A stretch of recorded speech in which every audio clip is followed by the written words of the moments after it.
Kalau aku sebagai korban, itu aku cuma ngerasa kecewa pasti karena prosesnya lambat dan terkesan ngawang-ngawang gitu. Aku berharap kasus ini bisa selesai sampai ketangkap tersangkanya supaya orang-orang bisa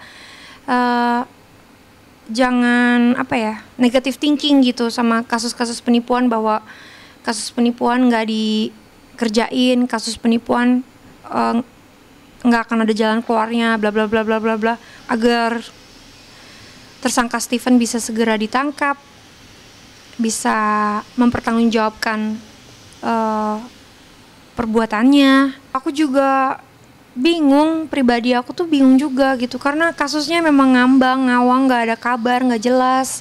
Padahal aku udah bolak-balik, aku udah ikutin prosedur, apalagi dulu awal-awal aku udah bolak-balik Jakarta Bali terus, sampai sekarang aku pindah ke Jakarta pun udah setahun setengah, kasusnya masih aja belum ketemu titik terang. Meskipun tersangka Steven sudah naik DPO, tapi nggak ada penangkapan, nggak ada kabar jelas. Aku nggak tahu, bingung banget Steven ini sekuat apa sampai bisa mangkir terus dari panggilan polisi, sampai bisa begitu berkuasanya dengan alasan bekerja nggak bisa datang. Ya takutlah, trauma pasti.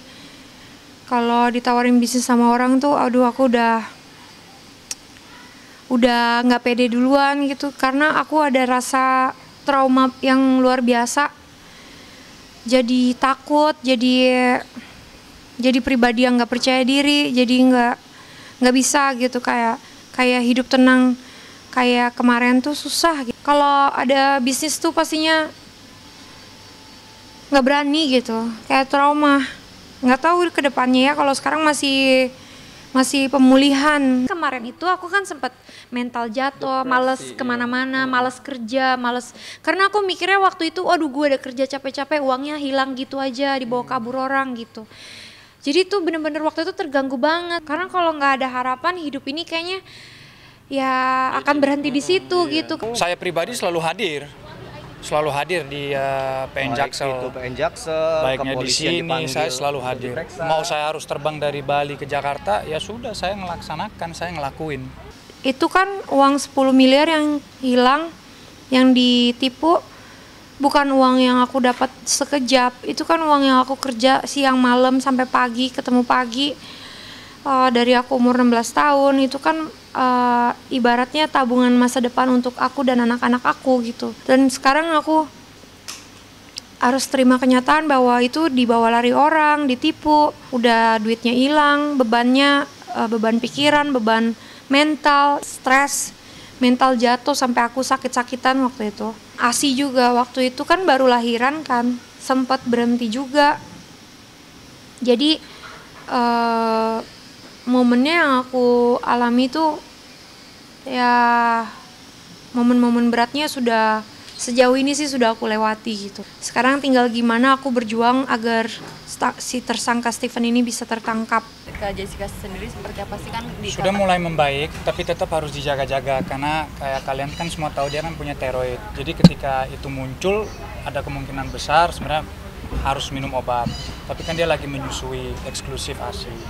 Jadi kalau konsumsi obat itu kan ngaruh ke bayinya baby down. Jadi ya lebih baik gimana caranya dia harus tetap tenang dan jangan stres. Aku sebagai suaminya aja yang turun tangan, yang jangan menghindari momentum kayak gini. Di sini kan bisa selesai secara kekeluargaan dan baik-baik. Ya ayo, jangan menghindari pertemuan ini. Saya setiap kali ada agenda saya hadir kok. Saya juga capek-capek, jangan saya doang. Anda mau mediasi, saya oke. Lalu saya yang capek, Anda yang duduk di rumah atau dimanapun Anda berada. Ya, apakah itu adil? Dia tuh selalu semangatin saya sih. Maksudnya kita juga berjuang bukan buat apa-apa, tapi buat keadilan. Sebisa mungkin aku tuh kalau dulu aku di Jakarta seneng banget belanja-belanja branded. Sekarang itu aku udah enggak. Aku pakai barang-barang lama yang kayak misalnya yang aku punya itu aku pakai. Jadi aku nggak belanja-belanja branded. Aku tabung-tabung uang yang misalkan aku hasilkan, yang suami aku kasih, itu aku pakai buat rumah tangga, buat kebutuhan cicilan, bayar asuransi, buat biaya sekolah anak, buat keperluan gitu. Kalau dulu aku kan suka tuh koleksi tas, sepatu. Kalau sekarang udah enggak. Sekarang aku pakai koleksi aku aja yang masih ada. Karena kemarin sempet jujur aku jual-jualin tas-tas dan sepatu-sepatu aku. Itu aku jual-jualin karena